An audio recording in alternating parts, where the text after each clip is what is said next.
বন্ধুরা দেখে নেব 18ই জুলাই আপনাদের দিন কেমন যাবে। সো ইমোশনালি খুব ভারী হতে চলেছে দিনটি আপনাদের জন্য। হতে পারে আপনি কোনো হার্ট ব্রেক দেখলেন, লোনলিনেস আপনাকে হয়তো ঘিরে রইলো, মনটা একটু ভারী হয়ে রইলো, দুঃখ পেলেন। তবে চিন্তা করবেন না, আপনি কিন্তু এই দুঃখের থেকে, এই কষ্টের থেকে সারভাইভ করতে পারবেন। যেটা আপনার ভালো লাগে সেটাই করুন। কোনো হার্শ ডিসিশন নেবেন না কোনো বিষয়ে, ঠিক আছে?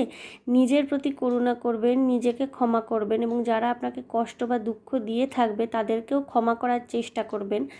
অপেক্ষা করবেন, নিজেকে সময় দেবেন, ঠিক আছে? আপনি কিন্তু পিসফুল রেজলিউশনে পৌঁছতে পারবেন।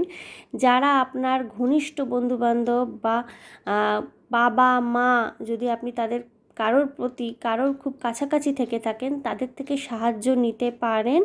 আপনি কিন্তু খুব সহজেই সারভাইভ করতে পারবেন তাহলে। ওকে।